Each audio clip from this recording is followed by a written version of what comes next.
Excuse me, on the left over here, we have individuals who are religious fundamentalists, religious fanatics, and this is the expression, RT-PCR, real-time PCR expression of the VMAT2 gene.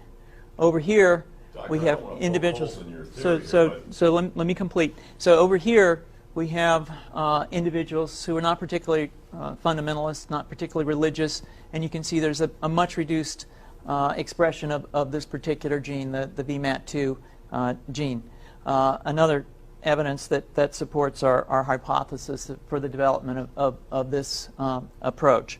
What you see here is by spreading this virus, we're going to eliminate individuals from donning on a bomb vest and going into a market and blowing up the market. So our hypothesis is that these are fanatical people, that they have overexpression of the VMAT2 gene, and that by vaccinating them against this, we'll eliminate this behavior.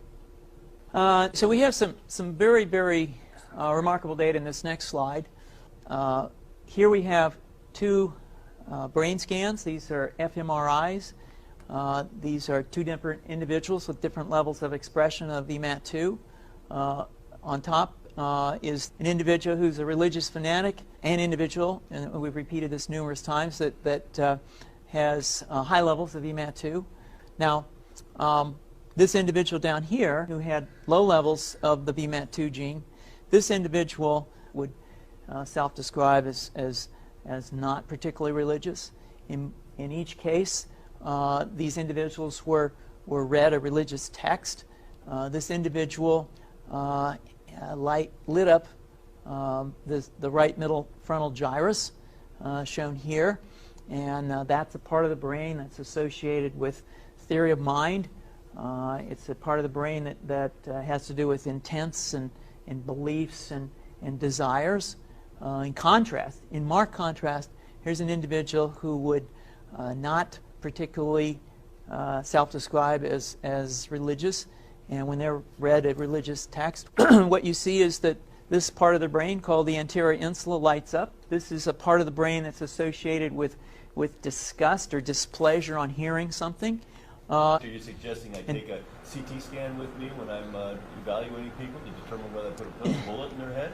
So the data that I'm presenting here supports the concept that we're proposing, and I think that we would not propose to do CT scans or fMRIs on individuals out in the hinterlands of Afghanistan.